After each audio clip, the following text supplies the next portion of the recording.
Hey folks, welcome to another Triple T Thursday. For those just joining us, that's Tools, Tips, and Talk, where we'll discuss info for the knife maker.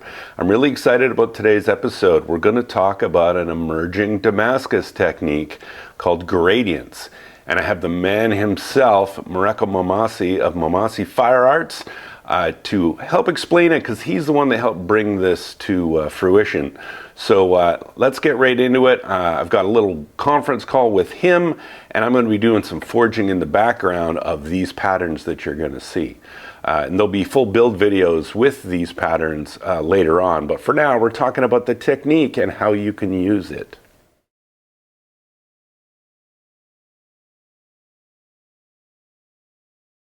Okay, today I have the pleasure of having Mr. Mareko Maumasi of Maumasi Fire Arts joining me to discuss a really amazing technique that he helped come up with.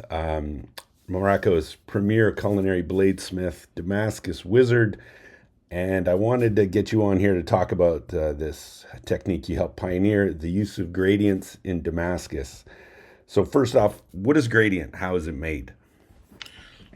So the first time I ever experienced a gradient, I think, was in the Mac art program when I was like in 5th grade, where you could develop a gradient from one side of a square or whatever kind of geometric shape to the other, and so that's exactly what it is. So it's trying to get colors to fade from silver or bright white on one side into black, and then black from the other side fading into the silver. So you get this color gradient that creates kind of a fading or shading effect. Cool. So, how did this start with Damascus? Like, what was the origination? Where'd the ideation come from? Yeah, so for this actually started back when I was working at Dragon's Breath Forge in Connecticut. Peter Swarsbert and I always would have lots of great conversations about different kind of Damascus patterns and kind of theory around Damascus patterns. And he and I both kind of independently had been playing with this idea of creating more depth with a pattern. Excuse me, more depth in a pattern than what you can normally get from just having your black lines and your silver lines, right? And for me, the blade is kind of basically, it's a flat surface. It's a 2D surface. So my thought was like, how do I create more depth with on a 2D surface? And at the time, I was also doing a lot of weave stuff that was kind of trying to update kind of the basket weave more than anything, because I like the concept of the basket weave, but I very rarely have ever seen one that had a really nice like over under kind of weaving effect. And at this time I was playing around with a lot of basket weaves, especially through my briar patch pattern, that really creates a nice basket weave effect. But I still felt like there was something more that could be done to create a really nice kind of shading effect as well. So it looked like the patterns were really passing over and under each other and creating more depth of field in a flat surface. Yeah, and you showed me a knife in when I was there in April, and I'll show it here on the screen, which I thought, I mean, it was captured my attention as soon as you handed it to me, Yeah. and it definitely shows that depth and that kind of movement in the Damascus more than I had expected. And I Yeah. stared at that for a good 5 minutes when you handed it to me. It is a very effective step to take. And it is an extra step, but the result that follows is it helps to enhance a pattern and in quite a substantial way. And I think it was very effective. And I did a few different examples or iterations in regards to how to stack that material. When I first learned about gradients, I can't. I'm a computer guy, so I kind of related to computer techniques, and you said Yeah. that's kind of where it started. And for those that are still a little confused, I'll show a graphic on the screen that if you draw a circle in computer graphics, you're going to get these sharp edges. You have white and you have black. And the gradient is like the image on the right, where you're softening the edges. And then when you zoom out, it looks like the circle on the right is a perfect circle, even though we know it's not because it's made of little squares. But the color difference makes it look much sharper. And that's a good explanation, I think, of how well the gradient changes things. Yeah. So several people have published work based on gradients. I think most notably is Gabe Fletcher of Anchorage Forge, who Yeah. won Best Damascus this year at Blade Show. Absolutely. Just an Yeah. amazing knife that I'll show here. So, how do you think gradients have influenced those that you've taught it to? Yeah, I think again, like I think this is going to be a game changer for a lot of people. And again, Peter was the first one, and he's actually he had a Patreon for a while, and he had published his process. And I think over on his website, you still might be able to find some of those processes the way he does it.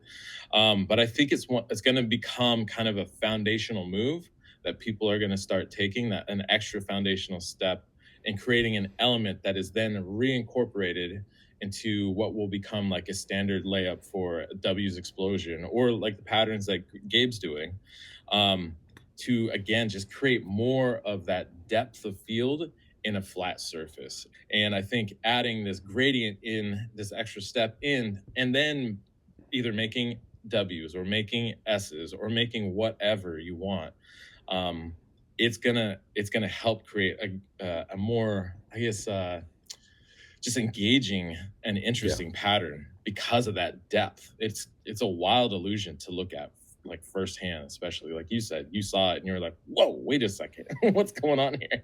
But then when I was at your shop, we talked about, and we've talked about using this in its applications to other patterns, but Yeah. it didn't really click to me until you said, yeah, if you take that gradient stack and smash it down, now you replace a white layer and a black layer with that gradient. And Yep.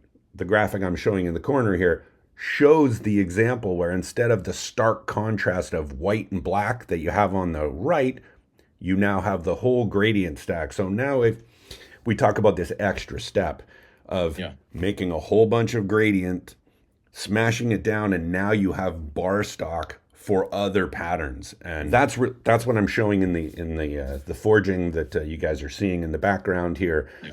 I'm using that in other patterns, and that's where I think it's going beyond anything that I've seen out there. I don't mean me, but I mean I think that's where its application is huge. Absolutely.